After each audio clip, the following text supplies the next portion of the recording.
The murder of Donald Mackay and the mystery of the Nugan Bank are two of the enduring riddles of Australian history. But were these two mysteries related? While I was researching the history of the Australian drug trade, I discovered the two mysteries were closely intertwined.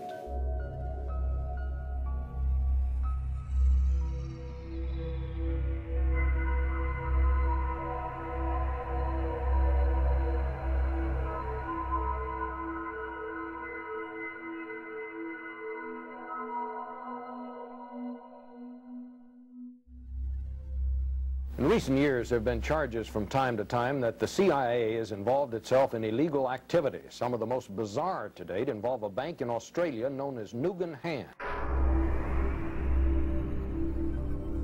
Following the Vietnam War, the Whitlam government broke from Australia's traditional subservience to US foreign policy to pursue an independent foreign policy.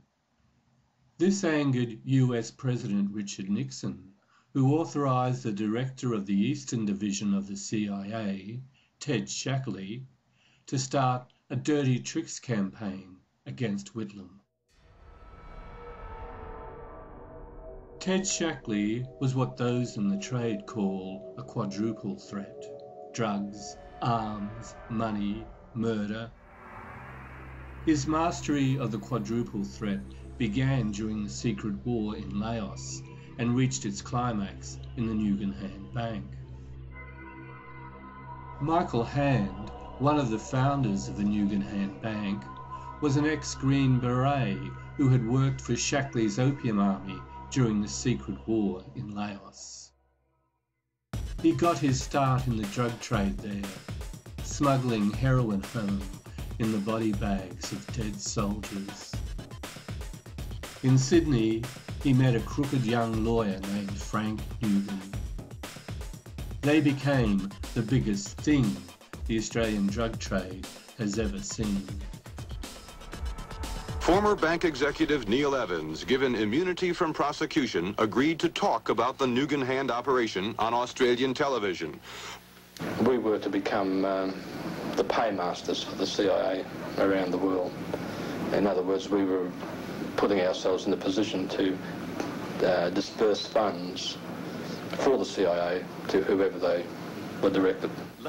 Nugan Hand sent Neil Evans to the Thai city of Chiang Mai, the commercial center of the drug trade. He claims the CIA made millions and used the money to finance some of its secret projects. The idea was that money would be deposited with the Nugan Bank by the CIA through various channels, and also that the Nugan Bank would be the repository for funds coming in from various CIA enterprises, namely drugs in Thailand, marijuana in particular, and that the Nugan Bank would then be responsible for rerouting that money to an account in America with the New York Bank. With access to the US market, Frank Nugan's organisation was growing cannabis on an industrial scale.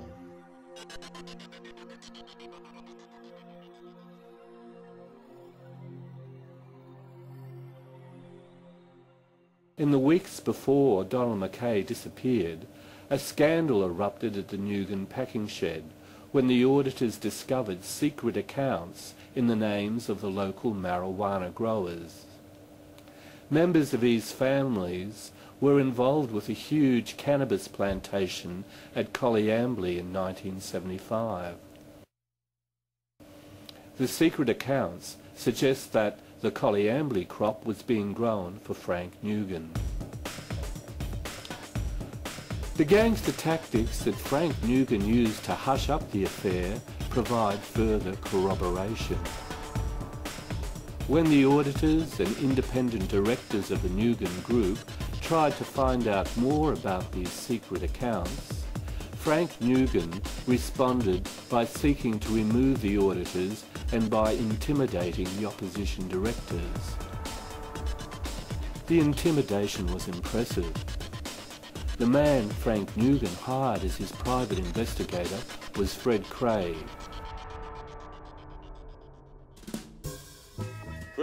Claude Cray, a descendant of a German immigrant family from the northern New South Wales Tenterfield area.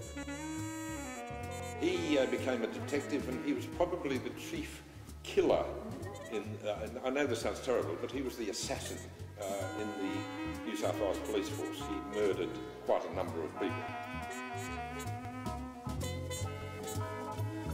Cray was forced to retire from the New South Wales police force after the murder of Shirley Brithman. He became a private detective, an Australian version of Murder Incorporated.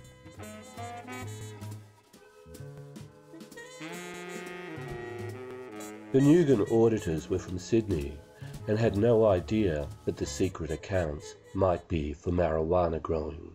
But there was one man in Griffith who could understand that code.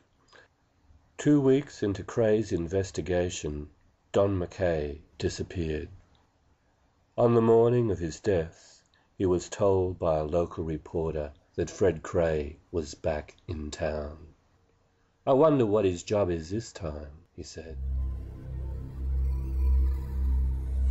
The troublesome auditors were removed at a specially convened meeting of the Newgan Group.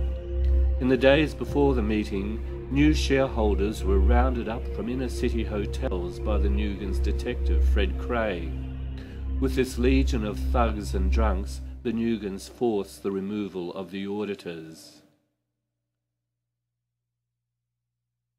You need an image of Fred Cray. I think you're going to have a picture of him in this video. He was a grossly fierce-looking person. It was the picture of Dorian Gray. This man was a murderer, and looked at it. He was a vicious-looking person, very nasty, very heavy, intimidatory presence wherever he was. And he was in the front row of this special, extraordinary meeting for Newgan. It was a bit unclear about why the motion was being put to the people at the meeting. But they were left in no doubt at all about how they should vote when the matter came to a vote, that Fred Cray, this fierce-looking person sitting in the front row, stood up and turned and faced the audience and just glared at them with that ugly face and put his hand up. And that to be a brave person indeed that would go against this, up went the hands. Auditors were changed.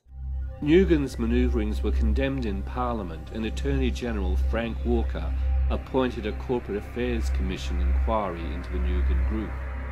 Ultimately, Ken Newgan would plead guilty to minor fraud charges, while Frank Newgan was either murdered or committed suicide.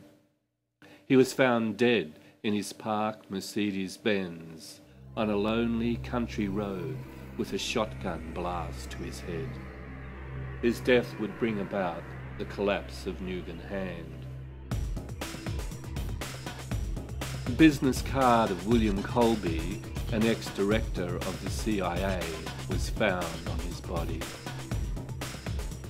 As many suspected, Mackay was murdered to protect the financiers and distributors, those higher up the chain of this enormous drug smuggling network.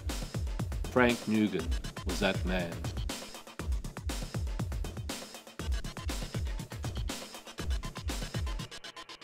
Cray was able to get away with the murder, not just because he was protected by the police.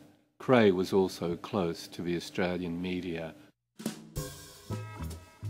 I was at the Sydney Journalist Club, and the senior police roundsperson for the, I think the then Sun newspaper, Jimmy Madden, was there.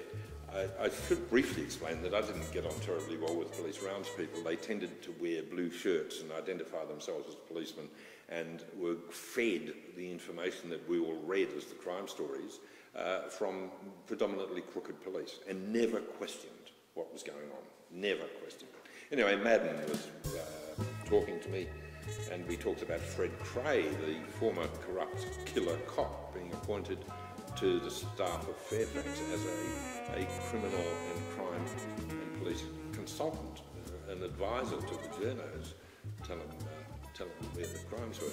And Madden said, no, it's fine that he's there. He knows where all the skeletons are buried, you know. And I thought that was probably most appropriate, because he probably put some of them there himself. You know?